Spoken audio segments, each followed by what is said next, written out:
Prajem vám pekný deň, ja vás vítam u nového videa. V poslednom videu o našom dome som vám spomínala, že sme na podlohové kúrenie dali vrstvu anhydridu. Musíme teraz počkať na to, kým nám táto vrstva vyschne, aby sme mohli klásť podlahu. A takisto som vám spomínala, že musíme dokončiť ešte kúpeľňu a toaletu. A takisto aj kuchyňu. Takže poďme si povedať, ako to teda dopadlo. Na začiatok tohto videa vám chcem ale prezradiť to, že teda v dome už bývame tu viac ako mesiac a býva sa nám tu úplne úžasne, takže v nasledujúcich videách by som vám teda samozrejme chcela ukázať to, ako sme sa zabývali, čo tu máme nové, ale takisto vám porozprávať o tom, že čo nás ešte čaká, pretože podľa mňa je dom proste nekončiaci projekt a neviem, kedy reálne bude na 100% hotový, ale už sa teda teším, keď to bude. Poďme ale pekne po poriadku. Ja by som sa teda vrátila k tej našej kúpeľni a vecku, toalete, ako to teda nakoniec dopadlo. V poslednom videu ste teda videli zábery na to, ako sme už mali teda položenú dlažbu a myslím, že už bol teda aj obklad, ale nič nehotové nebolo. No a ukážem vám teda zábery, ako vyzerala kúpeľňa tak tesne pred nasťahovaním. A teda je už hotová, musím povedať, že úplne splnila také moje očakávanie, ako by mala vyzerať. Táto kúpeľňa je teda malá kúpeľňa, je súčasťou hostovskej izby, my budeme mať ešte druhú väčšiu kúpeľňu, ale zatiaľ teda využívame túto malú.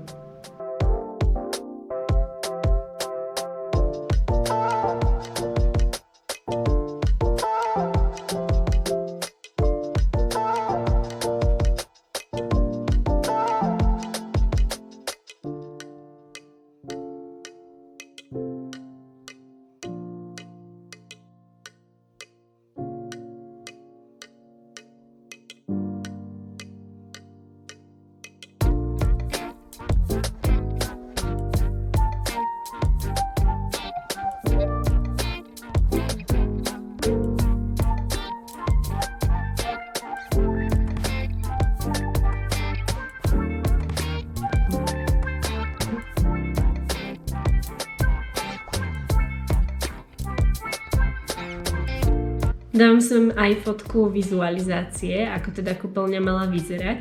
Je tam pár zmien, ale nie nejakých veľkých a zásadných, naozaj len také maličké detaily, takže ja som naozaj s touto kúpeľňou spokojná. Čo sa týka kúpeľne a toalety, tak nemáme tam ešte dvere, čo je celkom komické, ale sú objednané, avšak na dvere sa čaká približne 4 až 8 týždňov, takže ak náhodou prerábate alebo staviate dom, tak s týmto rátajte, my sme s tým veľmi nerátali, trošku nás to prekvapilo, ale teda sú už na ceste.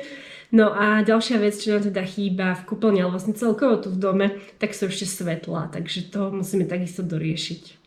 V poradí druhá bola teda na pláne podlaha, na to sme teda čakali naozaj dosť dlho, pretože ako som vám spomínala, tak anhydrid musí teda dostatočne dlho schnúť.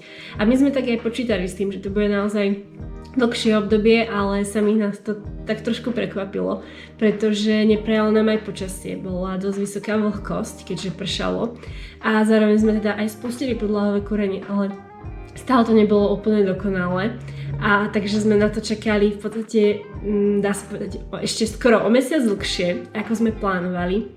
A už sa nám aj to sťahovanie pomaličky začalo posúvať. Nakoniec sme to ale všetko stihli, takže podlaha teda vyschla. Teda tá vrstva anhydridu vyschla a mohli sme klásť podlahu.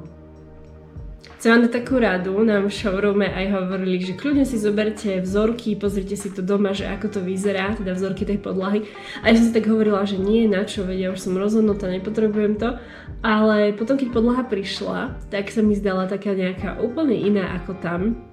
Ale potom sme prišli na to, že prečo to je, lebo vlastne tá podlaha vyzerá úplne inak, keď sa na ňu pozriem ráno, keď sa na ňu pozriem na obed, po obede, keď zapadá slnko, vychádza slnko, trošku sa to mení, takže najprv to bol taký šok, že je to naozaj ona, ja som si normálne išla pozrieť v mobile to číslo tej podlahy, ale bola to teda ona, len ako spomínam, záležalo proste od toho svetla, ako na ňu dopadalo, tak vyzerala vždy inak. Ale zatiaľ teraz sa na ňu pozerám. Je to pre mňa naozaj srdcovka, je to niečo, čo sa fakt podarilo a som z nej úplne nadšená. Máme ju teda vlastne na celej tejto ploche, nemáme to tak, že by sme mali v kuchyni napríklad dlažbu, alebo by sme to mali rozdelené, je naozaj na celej ploche, okrem kúpeľne a vecka, to ste vlastne videli, že tam je dlažba.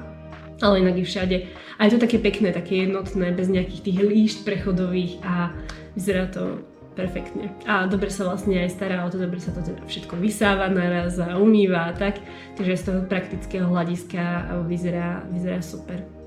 Musím povedať, že podlaha je pre mňa jedna z najlepšie vybratých aj najlepšie urobených častí, ktoré sa tu robili.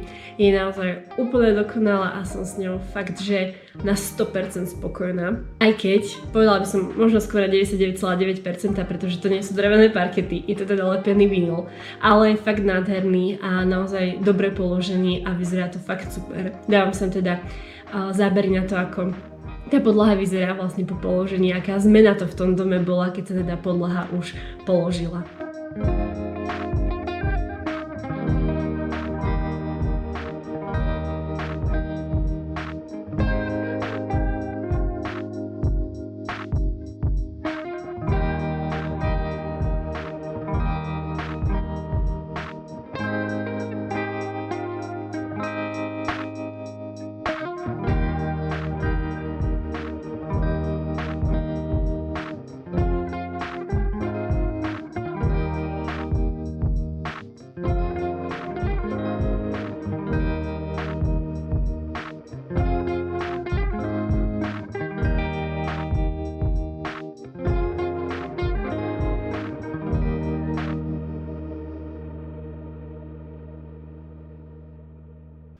Čo sa týka kuchyne, tak to som rozmýšľala, že vám urobím na kuchyňu samostatné video, pretože to je jedna samostatná kapitola podľa mňa, takisto sa na ňu teraz pozerám. Dopadla super a dobre sa nám v nej varí, dobre sa nám v nej pohybuje, takže vám potom o nej porozprávam v nejakom inom videu.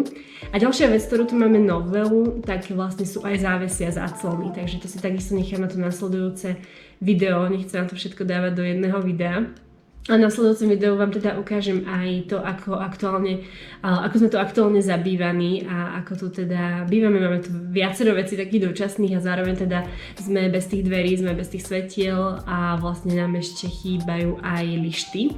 Takže je to taký punk trošku v určitom zmysle, ale sme tu spokojní. Akože naozaj som veľmi rada, že to dopadlo tak, ako to dopadlo, že vlastne ja som v júni hovorila o tom, že možno sa budeme teda sťahovať, boli sme pozrieť dom a rok na to, skoro presne rok na to, ako sme boli pozrieť dom, sme sa do toho domu už sťahovali, takže to bolo úplne, že až nad očakávanie. Ja som naozaj ani neviem v akom sne nedúfala, že to bude takéto rýchle, že to takto dobre dopadne, ale nakoniec sa to teda podarilo, všetko išlo naozaj ako po masle na nejaké maličké drobnosti, o ktorých vám porozprávam niekedy inokedy, ale myslím, že to dopadlo super a v podstate sme prevzali kľúče v septembri a v júni, na konci júna sme sa teda sťahovali, takže 3/4 roka, akoby toho školského roka sme tu boli a pracovali, no a už je to teda všetko hotové.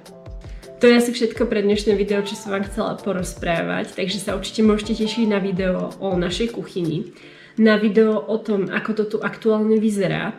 A ešte by som vám chcela určite potom aj natočiť také video pred a po, ako to vyzeralo na začiatku rekonštrukcie, ako to vyzerá teraz. A potom som rozmýšľala, že by sme si mohli možno po nejakom roku dať zase taký update toho, že čo sa zmenilo, ako to aktuálne vyzerá a tak. Ale zatiaľ mám v pláne teda tieto 3 videá. A každopádne, ja to opäť zopakujem, ale ja som fakt extrémne rada a vďačná, že to dopadlo tak, ako to dopadlo, že naozaj sme za necelý rok sa sem presťahovali. A hlavne, ak sa na toto video pozerá niekto, kto dom stavia, rekonštruuje alebo rozmýšľa nad tým, že bude rekonštruovať, je na nejakej ceste ešte k tomu, tak vám držím palce. Prajem vám veľa trpezlivosti, pretože naozaj to veľa trpezlivosti chce a potrebujete ju teda, ale vždy teda treba mať na mysli alebo vidieť niekde to svetlo na konci tunela, že raz sa sem proste presťahujete, raz v tom dome budete a všetko dopadne super. Takže držím vám ešte raz palce a som rada, že ste v podstate tu s nami na tejto našej ceste a že teda ste dali odber, ak ste ešte nedali, tak vám budem určite vďačná a uvidíme sa o ďalšieho videa o našom domčeku. Takže prajem vám ešte krásny deň, ahojte.